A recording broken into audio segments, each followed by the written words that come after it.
भोगी, संक्रांती आणि किंक्रात. किंक्रात म्हणजेच कर.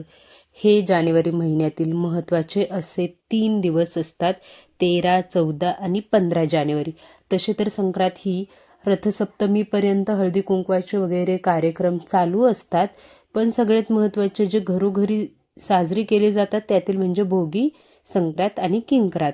तर बघा, भोगी हा सगळ्यात पहिला येणारा सण म्हणजे संक्रांतीच्या अगोदरचा दिवस 13 जानेवारीला भोगी आहे. आणि भोगी म्हणजे फक्त मिक्स भाजी करणं किंवा सुगडखण पूजणं एवढंच नसतो. ते जितकं महत्त्वाचं आहे ना तितकंच महत्त्वाचं असतं म्हणजे आपल्या घरातील ज्या वस्तू अनावश्यक आहेत त्या घराबाहेर काढणं. तर त्या कोणत्या वस्तू आहेत तेच मी तुम्हाला आजच्या या व्हिडिओमध्ये सांगणार आहे, त्यामुळे व्हिडिओ शेवटपर्यंत नक्की बघा. तुम्हा सगळ्यांचं खूप मनापासून स्वागत आहे आपले निष्ठा या यूट्यूब चॅनलमध्ये. जर का तुम्ही अजून आपल्या चॅनलला सबस्क्राईब केलं नसेल तर नक्की आपल्या चॅनलला सबस्क्राईब करा. बघा, भोगीला ना घरातील काही वस्तू ज्या अनावश्यक आहेत त्या काढणं खूपच महत्त्वाचं मानलं जातं. आणि ही परंपरा आलेली आहे आपल्या आजी आजोबापासून पणजी पंजोबापासून.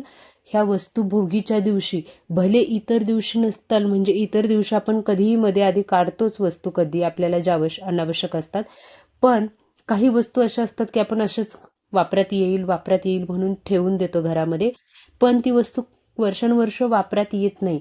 अशी वस्तू तुम्हाला भोगीच्या दिवशी नक्की बाहेर काढायची आहे. मग ती जाळण्यासारखी असेल तर त्याची शेकोटी बनवायची आहे. आणि ही परंपरा आहे. शेकोटी ज्या अनावश्यक वस्तू असतात त्याची शेकोटी बनवली जाते. आणि या वस्तू जर आपण बाहेर काढल्या ना तर आपल्या घरातील नक्कीच नकारात्मकता यासोबत बाहेर जाते. कारण आपण जेवढ्या वस्तू ज्या वापरात नसतात त्या घरात ठेवू ना, तेवढी वाईट शक्ती आणि नकारात्मकता आपल्या घरामध्ये पसरत जाते. त्यामुळेच आपल्याला या वस्तूंची शेकोटी तरी करायची आहे. किंवा मग ज्या वस्तू तुम्हाला उपयोगात येत नाहीत पण कोणाच्या तरी उपयोगात येत असतील ना, तर नक्की त्या वस्तू तुम्हाला दान करायच्या आहेत. तर आता त्या वस्तू कोणत्या? तर बघा, सगळ्यात पहिलं म्हणजे तुमचे जे वापरात न येणारे कपडे आहेत, मग ते तुमचे असू द्या किंवा मग तुमच्याकडे अंथरायला पांघरायला असतील, काही आपण ठेवतो, एक्स्ट्रा ठेवतो जे रोज वापरात नसतं, पण आपण पाहुणे रावळे येतात त्यावेळेस वापरण्यासाठी काही वस्तू ठेवतो. पण असेही काही असतात आपल्याकडे गोधड्या वगैरे की उगीचच आपण त्याला जपून जपून ठेवत असतो, किंवा कपडे असतात ते जपून जपून ठेवत असतो. पण असे कपडे जर तुम्ही भोगीच्या दिवशी दान केले ना तर खूप चांगलं असतं. त्यामुळे तुम्ही भोगीच्या दिवशी नक्की दान करा. पण लक्षात ठेवा, मकर संक्रांतीला जुन्या वस्तू दान करायच्या नसतात. भोगी दिवशी तुम्ही दान करू शकता, पण मकर संक्रांती दिवशी तुम्हाला दान करणं खूप महत्त्वाचं आहे. पण जुनं मकर संक्रांती दिवशी दान करायचं नसतं. त्याच्यामुळे तुमच्याकडे जर जुने कपडे असतील तर तुम्ही ते भोगीला नक्की दान करा. आणि जर खूपच खराब झाले असतील तर तुम्ही ते शेकोटीमध्ये जाळले तरी चालतील. दुसरी वस्तू आहे ती म्हणजे झाडू. झाडू खराब झाली तरी आपण काय करतो, नवीन झाडू तर आणतो, कारण की नवीन झाडू आपण घरामध्ये यूज करण्यासाठी ठेवतो. पण जी खराब झालेली झाडू असते ना, ते आपण काय करतो की बाहेरचं झाडण्यासाठी होईल, अंगण झाडण्यासाठी होईल, किंवा जिना असेल जिना झाडण्यासाठी, किंवा जाळी काढण्यासाठी, या वापरासाठी होईल म्हणून आपण जुनी झाडू देखील घरामध्ये सांभाळून ठेवतो. आणि ते चुकीचं असतं, कारण की झाडू खराब झाल्यावर ती जर आपण घरात ठेवली ना तर त्यामुळे आपल्या घरातील नकारात्मकता वाढते.